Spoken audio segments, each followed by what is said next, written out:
Hi, I'm Reggie Turner, and I'm here with Jim Miller, and the FlipSIde starts right now.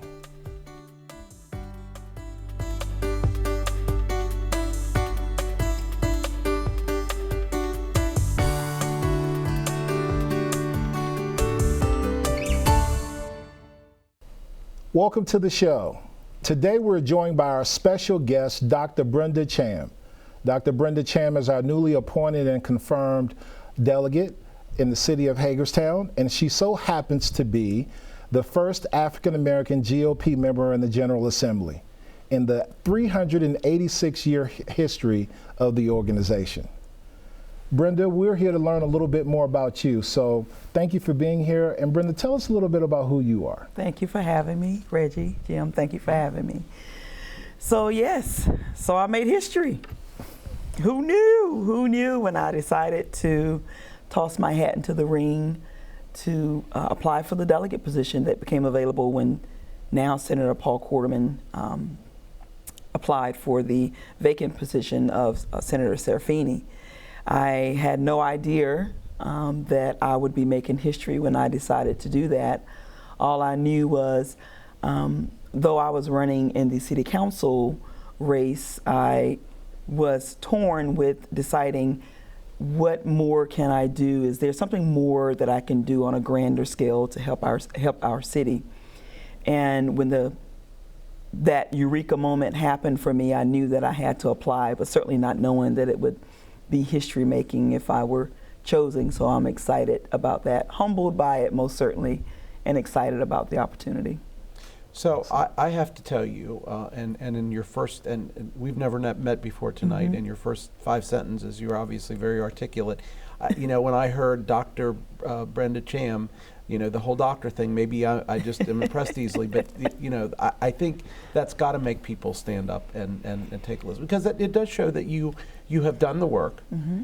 and it may not be work that's necessarily 100% relevant to what you're getting into, but Right. It teaches you how to do the other work, to do the research you need to do to do the job right. Absolutely. Tell us about what you did prior to your appointment as delegate, and what's your regular, your 9 to 5. Right.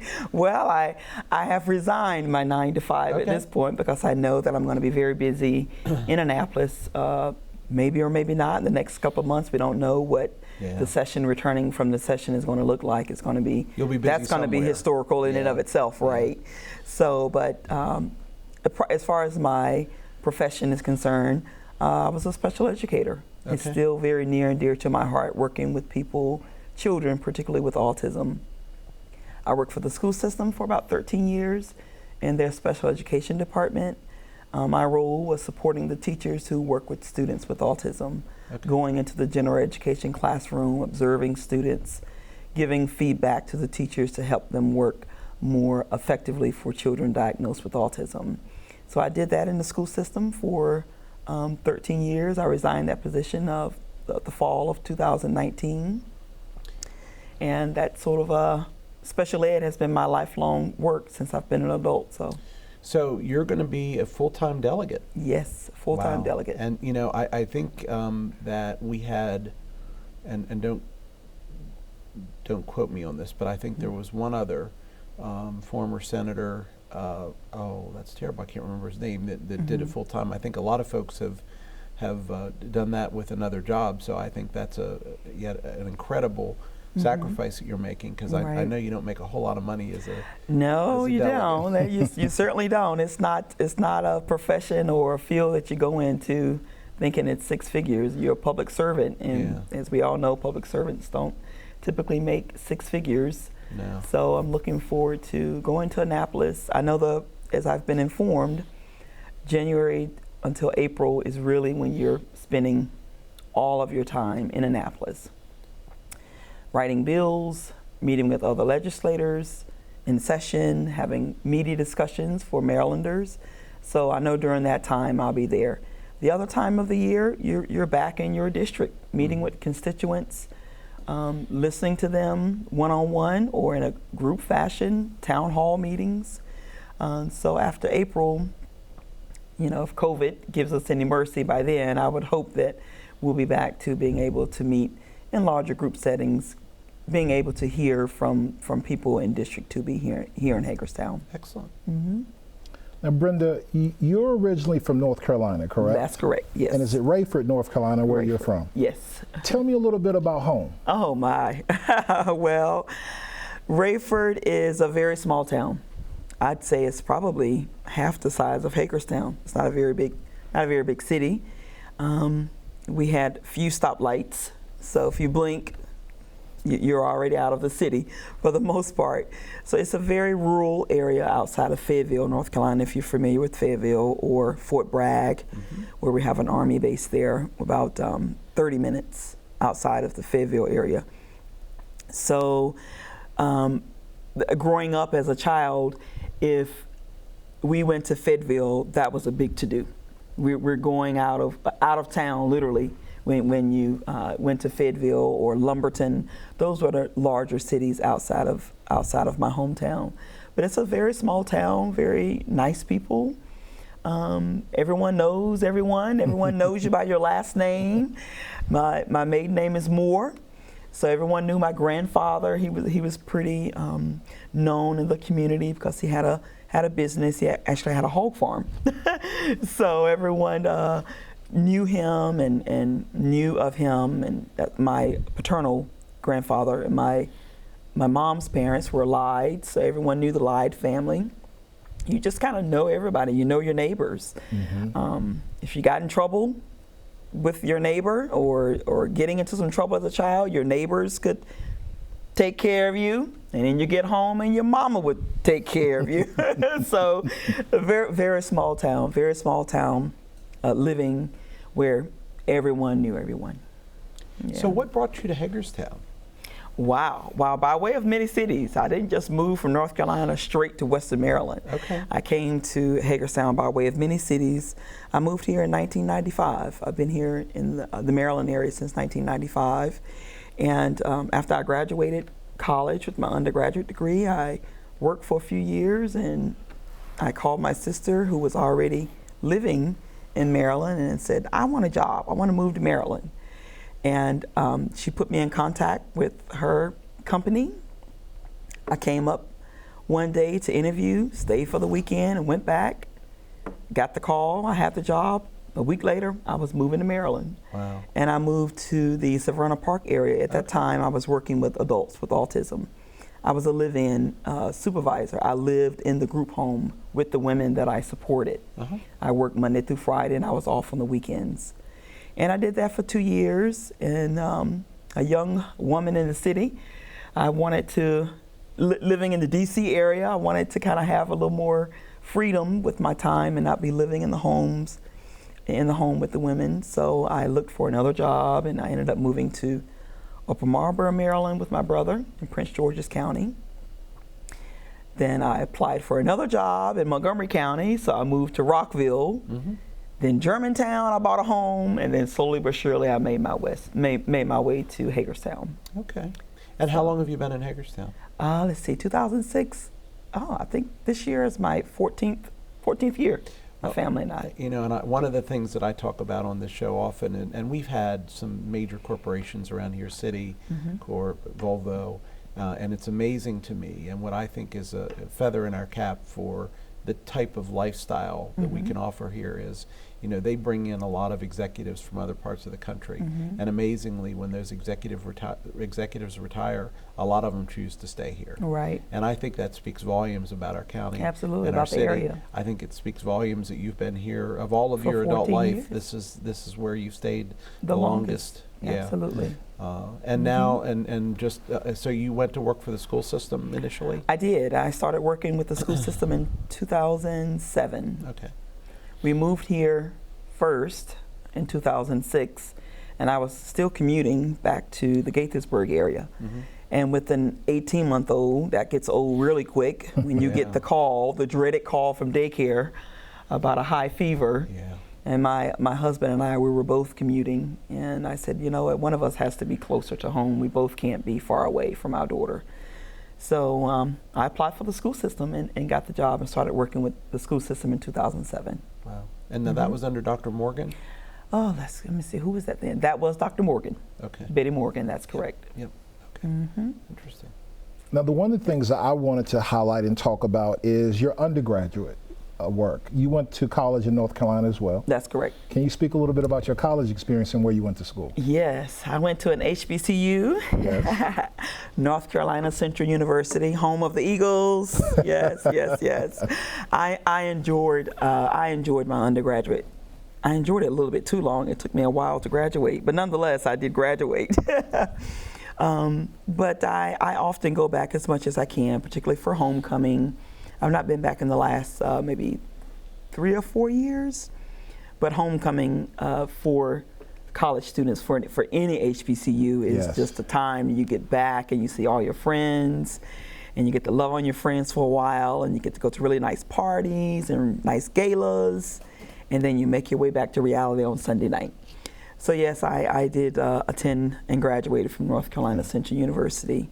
It's a fine institution. Actually, my oldest brother also graduated from there. So when my oldest brother graduated, I believe 1990, maybe 91, I believe.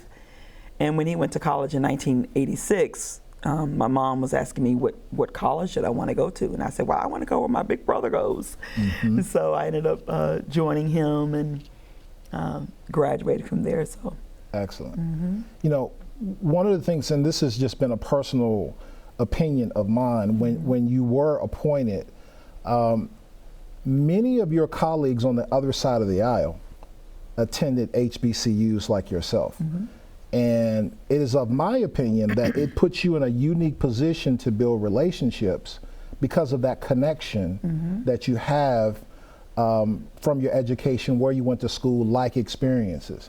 And I think that is something that obviously Washington County has never had, but I believe that is something that can springboard the work that you do there. Can you speak to that? Is that something that you agree with?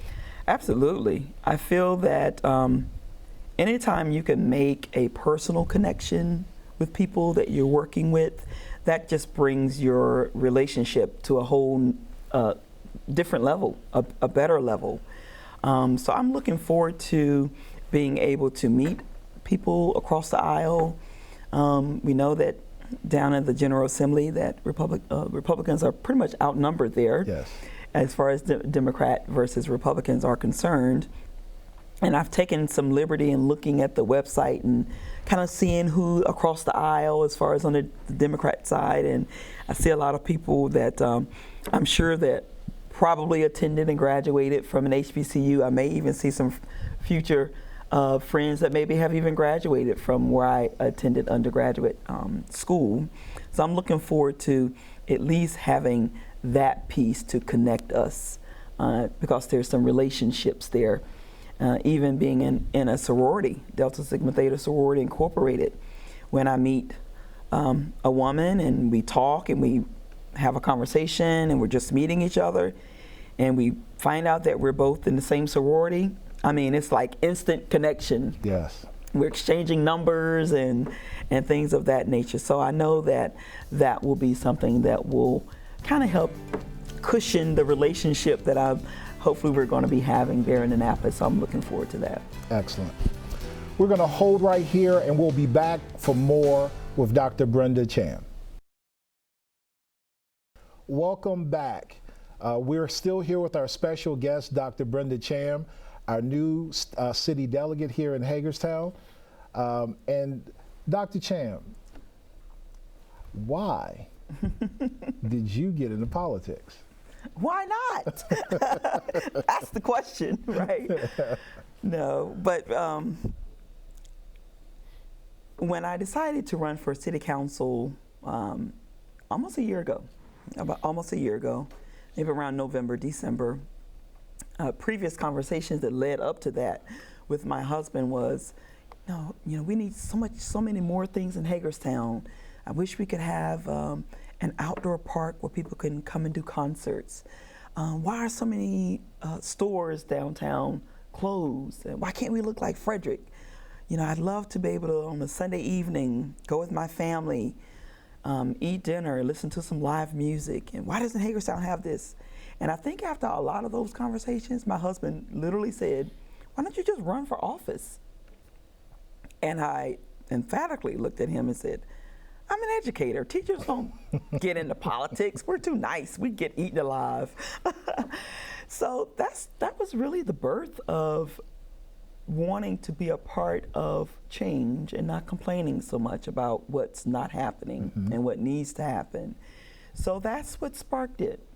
And I was aware of the fact that city council seats were coming up for election. I did a little research. I even toggled with the idea of Board of Education, and I thought, no, that's not really what I'm looking for. That's feeding what it is I feel like that I can contribute to the city. Now I must retract that a little bit, because about 4 or 5 years ago, there was a seat open for county commissioner, and they were looking to appoint someone. And I applied for that, and I didn't get it, which was okay. So maybe even as far back as that far ago, 4 or 5 years ago, I was interested in being a part of politics. And I did apply for that position, but of course I didn't get it. Of course, you know that at this point. So was that the seat that Woody Spong got eventually? That's the seat that Wayne Kiefer I think has. Woody got it first, and then That's correct. And then Wayne got it. That's correct. Exactly. Yes. So, and then fast forwarding 4 or 5 years later, the city council seat became available. Seats are up for election. I thought, I think I'm interested in this. I really want to pursue politics and see what can I do to be a part of effective change, to be the catalyst, to be at the table with other people who are interested in driving Hagerstown forward and moving us in a direction that's positive. And voila, here I am. Talk to me about the process of going through the process of applying. Talk to me about what you walked away from the interview with the Republican Central Committee as what they hoped your charge would be in terms of the things that they were looking to make sure that we had a candidate to fill this position. Right. So the application became available. I was keeping an eye on the website, seeing when that information was going to be posted, because after they chose, at the time, Paul Quarterman, who was the delegate, they appointed him as the senator to send his name. So I kept checking the website frequently to see when the application was going to be posted. And finally, when I saw it posted, I downloaded all of the information, printed it out, did some research on, what are the requirements of a delegate? What are the duties of the delegate? What are the responsibilities of a delegate? And I thought, wow, okay. That's not rocket science. It's not brain surgery. I think I can handle that. Not like getting a doctoral degree, right? Well, yeah, that took me a while to get that. That was a lot of work. Eight years to be exact. I'm sure of it. A lot of work. So I thought, okay, I think I can do this. I have a lot of ideas, and certainly you don't think in a box for constituents whenever you're making laws and considering what to be discussed in Annapolis. Certainly you get that information from the people who are in your neighborhood or go to your church or who you frequent in grocery stores or whatnot. So I thought, okay, I'm interested. I compiled all of my information. And even prior to that, I felt like I would be remiss if I didn't reach out to Delegate Neil Parrott to get his insight on what is this delegate position all about? How much time will it consume of my life? Is it something that I should consider, being married and having a teenage daughter? Is it something that's feasible? Is it something that's probably not a good idea to do? So I reached out to Neil Parrott to get his input or his insight, since he's currently in the seat as a delegate. I reached out to Paul to get his insight, to get his input. So I'm an information seeker, and I gleaned lots of information, and with many discussions with my husband, and the information that they provided to me, I made a decision. I thought, since our daughter is 15 years old now, I would not have considered it if she was younger. knowing that you're spending the first part of the year in Annapolis and away from your family. But now that she's older, she's 15, I figured, you know what? I think she'll be okay. My husband will be fine, as long as I leave him a list of things to do and not do, a honey-do list, or to make sure he gets done. Because typically I take care of a lot of things in the home that I'm going to have to be putting him to task to do. That's right. Yes, yes. So the process wasn't difficult. It really was not. It was really just a compiling of information in the application, and sending it in, and prior to that, reading over it and make sure there weren't any grammatical errors and things of that nature. And when I sent it in, not long after, I was informed by the chairman, Jerry DeWolf, of the Central Committee, of the dates of the interview, or first that my application was received. And when the interviews were scheduled, they scheduled them all in one day. They wanted to get them done all in one day, and I was the second applicant of the day to be interviewed. I felt very positive during the interview, and I didn't want to be too overly positive, like too confident, because I'm like, oh, okay, I feel confident with the answers that I was providing, and certainly afterwards when I walked to the car, I felt good. But then again, I didn't want to be overly confident about the feeling that I was feeling when I left out of the interview. And I got home, and 2 hours later, maybe not even quite 2 hours, I got the call that I was selected. Wow. That's neat. Yeah, yeah. Actually, it was later than that. My interview was over at 6, so it was 10:47 p.m. to be exact. I got the call. Wow, that's yes. I think if I were in that process, I would think there would be benefit in doing them all in one day, because otherwise you start to mix candidates up. Absolutely. In terms, who said what? Exactly. Yeah, I mean, I've when I hire people, the best case scenario is schedule a day, do the interviews, make the decision, move on. And the torture of waiting. Oh, yes. Well, that's the other thing. Yeah, for the candidates as well. The torture of waiting. Yeah, absolutely. So yesterday you were sworn in. Yes.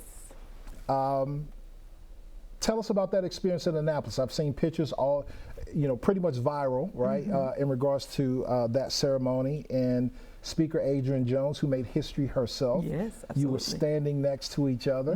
What was that experience like? Wow. Well, Speaker Jones she's very stoic. Even, behind the mask, you can't see anyone. We wearing these masks, can't really see people's faces and their smiles or whatnot. But this was my second time meeting her. I met her 2 weeks prior when I went to Annapolis to meet with one of the leaders in the GOP caucus, Nick Kipke. And I met her for the first time then. And, she seems to be very nice. And then yesterday was the second time when I met her, and just standing up there and being sworn in. We had a little debacle when we were going through the swearing in.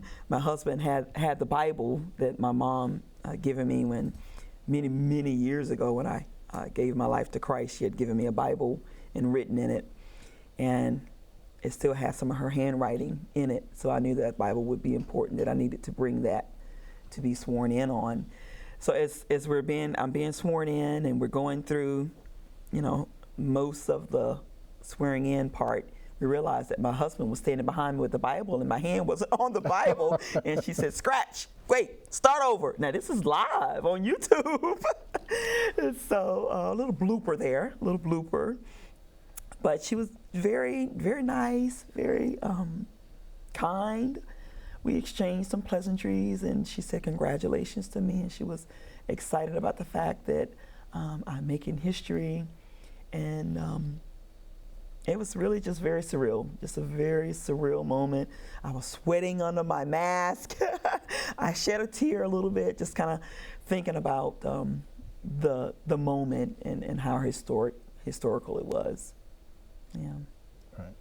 Well, it's been quite a time for Washington County with a lot of historic things happening. And we want to have you here for some more. So we will be right back in just a moment with more with Dr. Thiam.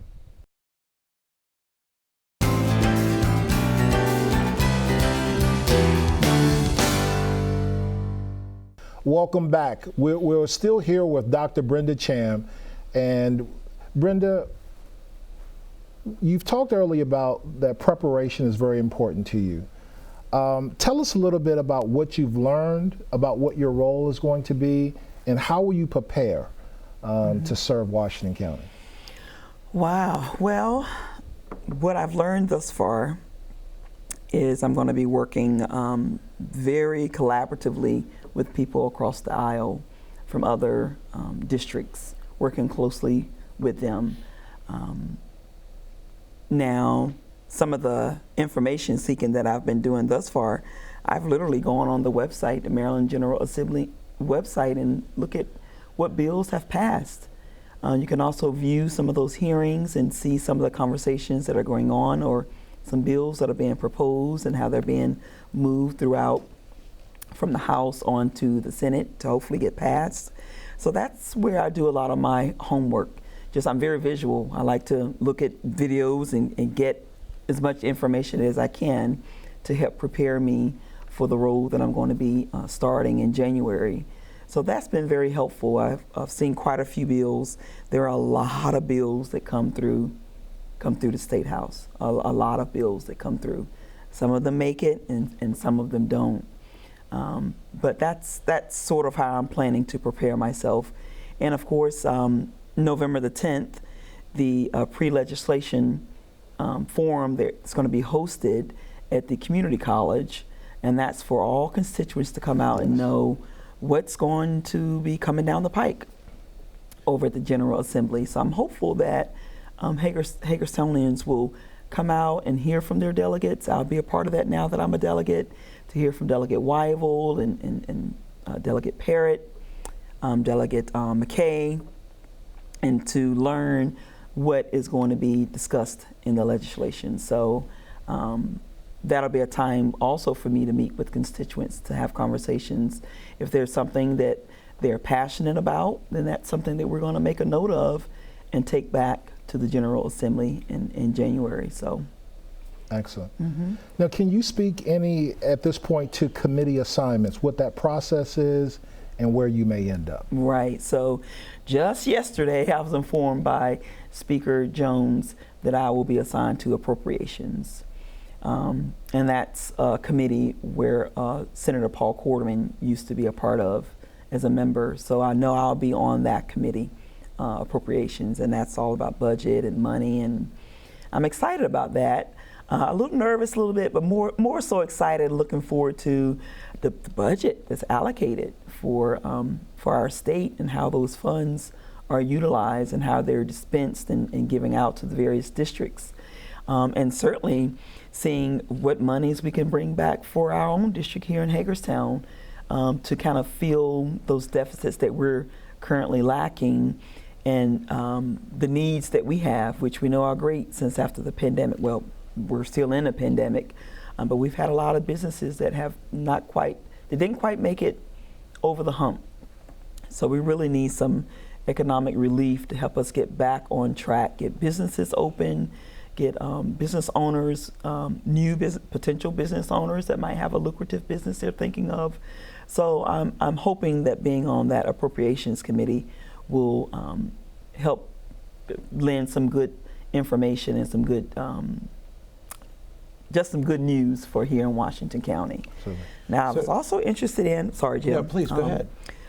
Although my area of expertise, if you will, is in special education, I was interested maybe in the Ways and Means committee, being a part of that. Anything that's centered around children and people with disabilities. So right now, some checkers are kind of being moved around on the table to know where people are going to be. So I did mention that when I was asked if there was another committee that I'd like to be a part of. So I did mention Ways and Means, so we'll see how that pans out. Well, that's interesting because, you know, I think that you, as a new delegate, that's a pretty powerful committee to be appointed to. Yes. That's what I know. It sort of made me like, whoa, am I worthy of that? I'm a freshman delegate here. Well, but you know what? I think again, not that not that having the degrees that you hold counts for everything, because we all know people that have lots of degrees but don't have maybe some of the other skill sets. Right. Clearly that's not you. That's impressive in my view. I'm excited about it. That's impressive. It'll be a learning curve, but a good learning curve. Yeah. You mentioned earlier, I want to back up to you looking up the old bills, and I think that's very interesting, because we all know that sometimes if bills don't make it the first time around, they come back for another bite at the apple later on. So were there any bills as you were going through the stack that you thought, wow, this one might be likely to reappear? Was there any of that type of legislation that you found? Right. There were a few that I watched, actually. Delegate Neil Parrott sponsored, Delegate Bill Wyville sponsored, and they're more centered around, well, for Delegate Parrott, he sponsored one. I believe there's a case out in Baltimore where a minor child, a young girl, a teenager, was implanted with a birth control device without the parents' knowledge. And apparently that's something that happened in Baltimore. I don't know if it's Baltimore City or Baltimore County. So Delegate Parrott was pretty much adamant about the fact that this should not be occurring in our school systems. And the nurse should not be responsible for doing that type of a procedure, certainly without the parent knowledge. So that struck me as like, wow, that really happens in the school system? Yeah.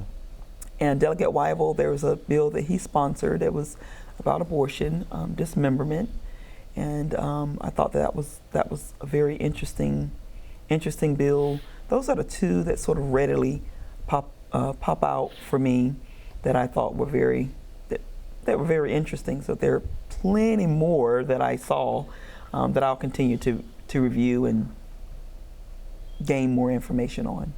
Okay. I don't want to, if you have a question ready, I don't want to. No, I would just imagine with the bottleneck that they saw at the end of last session that there's going to be a lot of that's going to bills that from last session that'll reappear and come back. That are going to come back, exactly, because they were scrambling to get out of there at the middle of March due to the pandemic. So I can imagine there are going to be a lot of bills that are going to regurgitate and come back up on the floor. Well, we don't know what the economy is going to do. Right. We're propping it up through CARES Act and other stimulus programs, principally CARES Act. But we have no idea what the economy is going to do. Absolutely. We already know that, and I read an article just the other day about the fact that because of the limited travel, the fact that the gas tax revenues to the state have been 10%, 15% of what they were originally. I don't remember the exact number, don't quote me on that. But I mean, it's going to be an economically challenging time. Absolutely. I don't think there's any disagreement about that. Right. So I suspect you will have more than your share of things to do over the next several months. Yes. I want to ask about this. And I think the closer you get to home, the less political polarization you see. But the fact of the matter is we live in a very polarized political environment today. And Democrat, Republican, whatever, it seems like we're more worried about hurting the other guy than helping the constituent in some cases. That's my opinion. How will you work across the aisle? How do you think you can best work across the aisle to make sure that you're getting things done? That's something that, quite frankly, I think Andy Serafini was known for in Annapolis. I think Paul Quarterman was known for that in Annapolis, and I have no doubt that you'll have that same. But tell me about your thought processes there. Right, you're right. We're living in a very polarized environment right now. With you're either far left Democrat or you're far right, and it seems like nothing else is in between. Everything is so far to the left or to the right. Well, I think, quite frankly, my opinion is I don't think the world is far right or far left. I think they're the people that the CNNs and the MSNBCs and the Fox Newses get on on their shows. I think the majority of us are, like I am, In the middle? centrist Okay. somewhere, and maybe a little left and maybe a little right, but somewhere in the center. But Right. we don't get the microphone. No, yeah, of course not. We don't. We're not the loud voices that are heard. But what I would hope to do is I consider myself a person that's a listener, an active listener.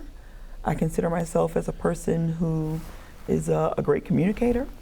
I compromise when I need to. Sometimes I have to let go of something that I might be adamant and emphatic about, and sometimes I might need to pull back a little bit on something. So I think what I'll bring to Annapolis is just being able to talk to people and listen to people and work together collaboratively. That has to be a priority, considering the fact that, as I mentioned earlier, Republicans are outnumbered in the Assembly. So By a large by number. a huge number. So that's certainly, and I mean, my personality, I figure I'm a nice person. I don't feel like I'm threatening to talk to. That is evident. So yeah, so The nice personality piece. of it. right. Not the threatening piece. Right. So I think that's going to be just something that simple as being personable is going to be necessary to be able to work collaboratively with people across the aisle to get some good work done. Interesting. Now, one of the things that I noticed is that during your candidacy for city council, you were part of a few forums. Right. And, you know, social media becomes the place where everybody's a tough guy and their fingers are really strong. And, you know, there were some moments where you were attacked on social media. And I think, from my perspective, one of the reasons that you became a great candidate for the seat that you're in is how you handled that. Right. You know, from what I saw, you were very gracious in regards to the criticism that you were getting, and you were willing to sit down with the people that were attacking you fervently on social media. Tell me about that. Like, is that just who you are, and in essence, that criticism gave that part of you an opportunity to shine through? Absolutely. I spent many a nights calling, texting, Facebook messaging my campaign manager. Did you see that comment? Oh my God, these people don't know me. That's awful. How could they say that about me? And for a second, it stung because people feel like they know me through other people. And maybe those other people don't even know me. Yeah. Or maybe they met me one time. And that's sort of what they come up with about who I am as a person. But I'm very sure in who I am. That's what holds me steadfast. I know who I am as a person. Hold right there. Sure. We're going to wrap this segment with Dr. Brenda, and we'll be right back.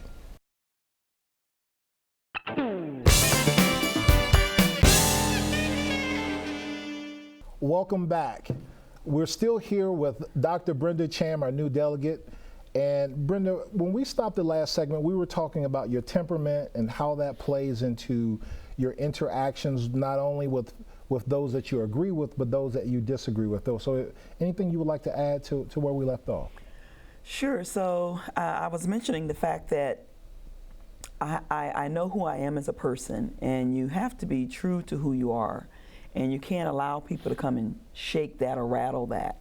You stand firm in who you are, and you hold fast to it. One of my mottos is, you know, if you don't stand for something, you'll fall for anything.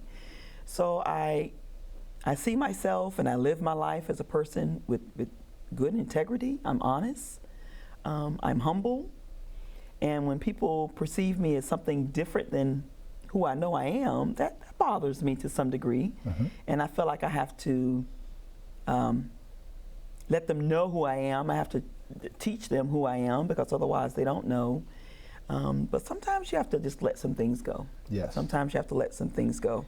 And my campaign manager did an awesome job at helping me navigate those conversations with people, meaning, what do you respond to and what do you just let go?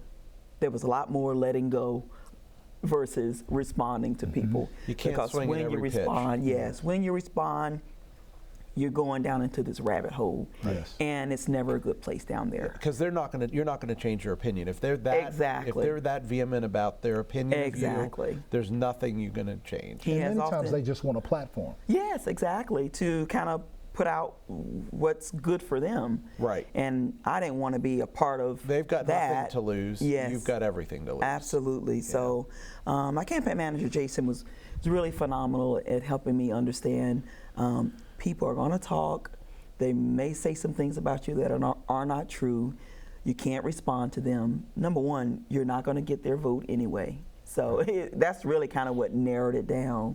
You're not going to win their vote. So that took a lot out of me when I knew I wanted to respond to something right away. Sometimes I would just type it out, or I'd just send it to them just to get it out of my fingertips. But for the most part, just being true to who I am as a person has really just guided me. And you've got to have tough skin in this game. And I've not always had tough skin. I see myself, being a special educator, we're very nurturing. We can be thin-skinned when people say things about us that may not be true. But I promise you, in the last 8-9 months, I have the skin of an elephant at this point. So it's pretty tough. So I think I'll be okay. Excellent. Jim. So I need to shift the focus, if we can, for a little bit, and Sure. talk about what is success for you in the first year. What legislative priorities would you like to see? Would you like to help bubble to the top? What does success look like? Wow. Oh my. And within the first year, certainly there's a lot of conversation now on the education piece about the current commission. Oh yeah. Being a part of that discussion, it's pretty evident that the Democrats want that bill to pass, but I believe the Governor Hogan vetoed it. Yeah. So there's more conversations to be had about the bill. Certainly the cost of it and how much it costs, and with the tenets that it stands for within the current commission. Mm-hmm. Can the citizens of Maryland carry that and pay for it? I mean, we all know I support the fact. I mean, I'm an educator. I was a teacher. I wanted many resources for my students, many supplies, and teachers, certainly don't make the salary that they probably should make, comparable to other careers that might take the same amount of college learning and years of experience. Nonetheless, can Maryland really carry the load of what it's going to cost to help fund the current commission? And at this point, I don't think we can do that. If it does pass, it's going to be very costly. A lot of people are against it, and there are many for it. So being a part of that conversation, I think I'd like to be a part of that. Certainly, as I mentioned previously about the economy, getting our economy back on track for the state of Maryland, getting businesses back open, opening new businesses if that's something that we need to look at for our local community.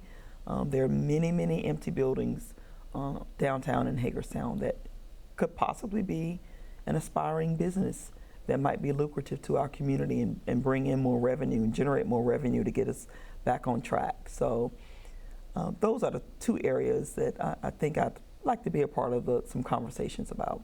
Interesting. Mm-hmm. So the other historic things that have been happening is a lot of national attention for the Jonathan Street community, Right. where you attend church. Mm-hmm. Tell me a little bit about how you can be an advocate for that community.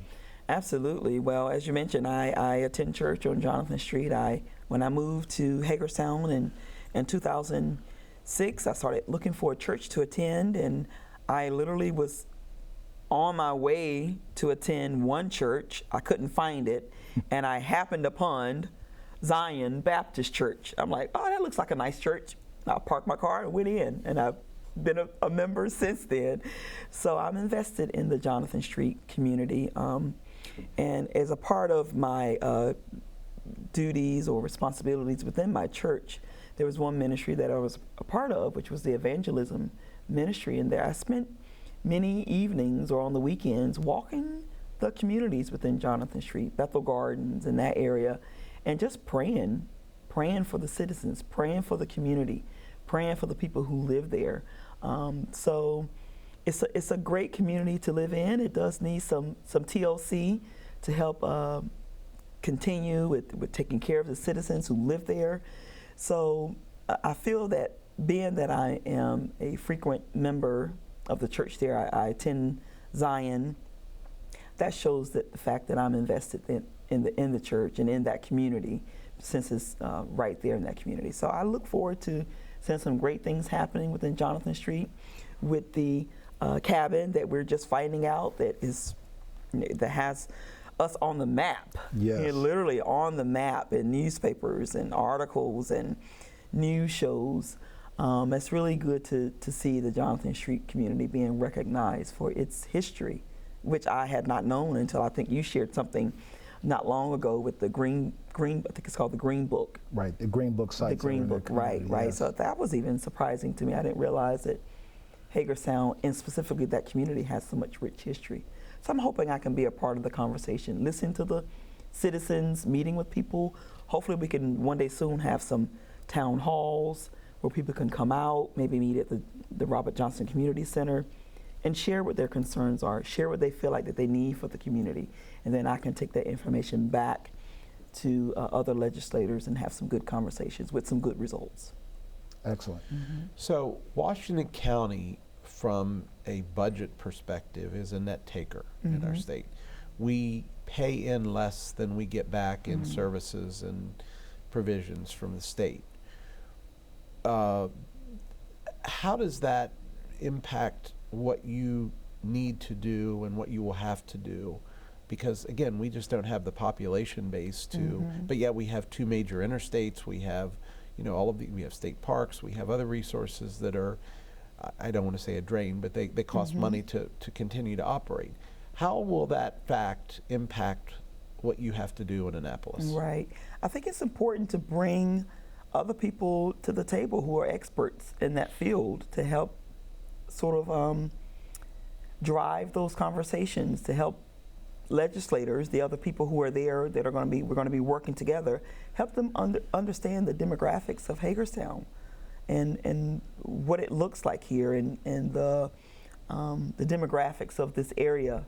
You mentioned the two interstates between 81 and 70. There's a lot of traffic that passes through this area.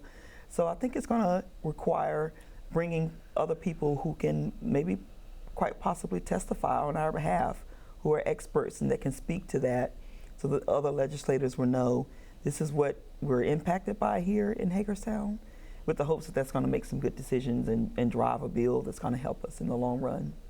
Okay. Well, as we wrap up tonight, this is your city.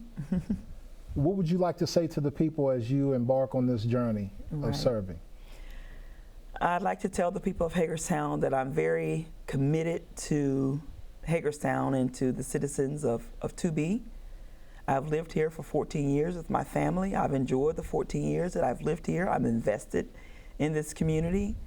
And I'm looking forward to working with you, working with the citizens, working together to help us problem solve, to help us have those conversations, be they challenging conversations, but courageous conversations that that need to be had, so that we can help build our community, help bring in people who might be looking for somewhere to bring their families to live.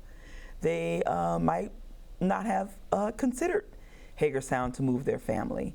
But hopefully, if we can bring in more businesses and build our community and have safe streets and rid our streets of heroin and opioid addiction and help people who are going through those challenges get over those challenges, the hope is that we can bring in families and live in our community so that we can have a thriving community, a safe community, so that all families can live here and be happy.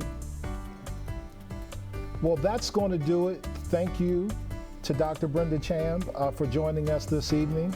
And thank you for joining us here on the FlipSIde. And have a good night.